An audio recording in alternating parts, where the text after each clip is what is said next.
Assalamualaikum. Hari ini kita akan belajar tentang Islam cara hidupku.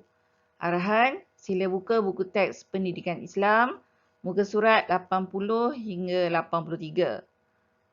Kemudian dengarkan penerangan dari guru dan seterusnya jawab soalan dalam Google Classroom. Pendidikan Islam, bahagian akidah. Tajuk Islam cara hidupku. Semua murid diminta untuk mendengar dan memahami penerangan guru untuk menjawab soalan yang akan diberikan kemudian. Dalam ayat Al-Quran surah Al-Imran, A'udzubillahi minasyaitonirrajim. Bismillahirrahmanirrahim. Inna ad-dina 'indallahil Islam. Maksudnya, sesungguhnya agama yang benar dan diredai di sisi Allah ialah Islam. Jadi, apakah ciri-ciri seorang Muslim? Jadi kita akan mempelajari apakah yang dimaksudkan dengan rukun Islam. Bahagian akidah, tajuk rukun Islam. Apakah yang dikatakan dengan rukun Islam? Rukun Islam ialah asas penting kepada agama Islam. Dan setiap orang Islam itu dinamakan Muslim. Jadi setiap Muslim wajib beramal dengannya. Iaitu kita kena beramal dengan rukun Islam. Rukun Islam ada 5 perkara. Yang pertama ialah mengucap 2 kalimah syahadah. Apa itu kalimah syahadah?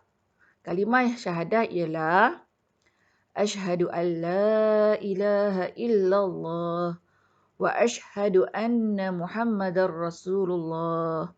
Artinya, aku bersaksi tiada Tuhan melainkan Allah dan aku bersaksi Nabi Muhammad sallallahu alaihi wasallam adalah pesuruh Allah. Yakni kita yakin Allah itu sebagai Tuhan kita dan Nabi Muhammad itu sebagai pesuruh Allah, iaitu wakil Tuhan di atas dunia ini untuk menyampaikan Islam kepada seluruh umat Islam. Kemudian, rukun Islam yang kedua ialah mendirikan solat 5 waktu. Solat 5 waktu ni ialah solat subuh, zuhur, asar, maghrib dan isyak. Sebagai orang Islam, kita wajib mendirikan solat. Berdosa besar bagi mereka yang meninggalkan solat 5 waktu. Yang ketiga ialah berpuasa pada bulan Ramadan. Macam kita lalui sekarang. Umat Islam diwajibkan berpuasa selama sebulan pada bulan Ramadan, iaitu kita bersahur, kemudian kita tidak makan, tak minum, hinggalah sampai selepas dengar azan maghrib, maka kita dibolehkan untuk berbuka puasa. Rukun Islam yang keempat ialah mengeluarkan zakat. Setiap tahun, umat Islam diwajibkan keluarkan zakat bagi orang yang mampu, yang mana zakat ini akan dibagikan kepada fakir miskin, orang yang baru memeluk Islam, orang yang menjalankan kerja dakwah. Semuanya ada 8 asnaf. Asnaf ni ialah orang yang layak menerima zakat. Rukun Islam yang kelima ialah menunaikan haji ke Baitullah sekiranya mampu. Kalau kamu tengok sini, ini adalah Mekah dan ini adalah Baitullah. Okey, yang mana Baitullah ataupun Kaabah, yang mana umat Islam seluruh dunia akan datang ke Mekah untuk menunaikan haji. Jadi, inilah yang dinamakan rukun Islam. Jadi, rukun Islam ada berapa? Ada 5 perkara. Yang pertama, mengucap 2 kalimah syahadah. Yang kedua, mendirikan solat 5 waktu. Yang ketiga, berpuasa pada bulan Ramadan. Keempat, mengeluarkan zakat. Dan yang kelima, menunaikan haji ke Baitullah sekiranya kita mampu. Pelajaran akidah tajuk kepentingan rukun Islam dalam kehidupan kita. Jadi tadi kita dah belajar rukun Islam ada 5 perkara. Pertama, mengucap 2 kalimah syahadah. Kedua, sembahyang 5 waktu. Ketiga, berpuasa pada bulan Ramadan. Keempat, mengeluarkan zakat.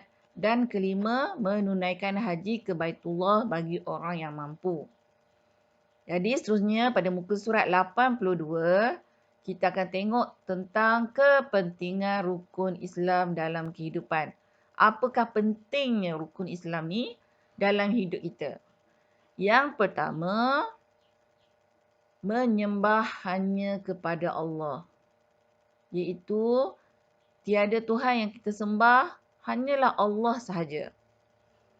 Kemudian, bila kita sembah Allah, kita wajib mentaati perintah Allah dan juga Rasul. Seperti kita kena solat, kena berpuasa, kena pergi haji, kena keluarkan zakat. Kemudian,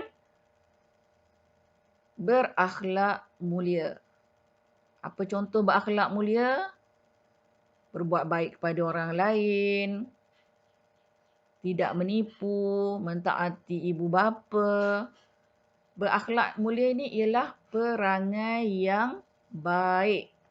Kemudian, apa kepentingannya lagi? Melatih diri bersabar. Contoh, sekarang ni kita berpuasa. Kenapa Allah Ta'ala suruh kita berpuasa? Bukannya Allah Ta'ala nak seksa kita supaya tidak makan dan tidak minum. Tetapi Allah Ta'ala nak latih kita supaya bersabar untuk mentaati perintah Allah. Kemudian, menyihatkan tubuh badan. Macamlah kita berpuasa. Dengan puasa ini, Allah Ta'ala nak suruh tubuh kita semakin jadi sihat. Sebab banyak dah doktor kata, bila seseorang tu berpuasa, tubuh dia akan menjadi semakin sihat dan otak dia akan menjadi lebih cergas dan cerdas.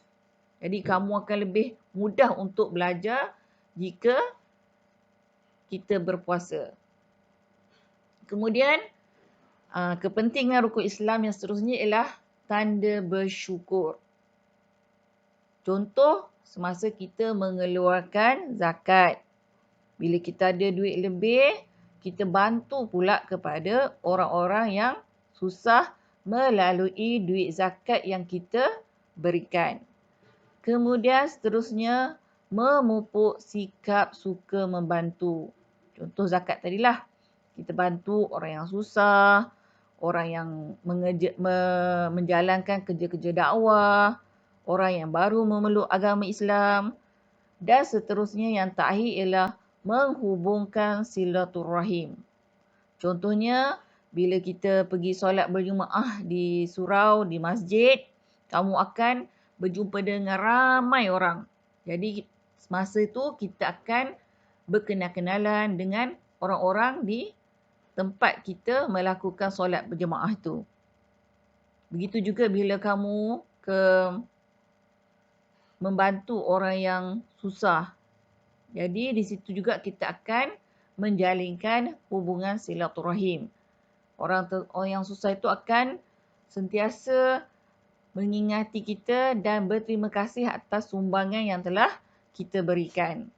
Dan yang seterusnya ialah bila kita menunaikan haji di Baitullah, kita akan berjumpa dengan umat Islam daripada seluruh dunia.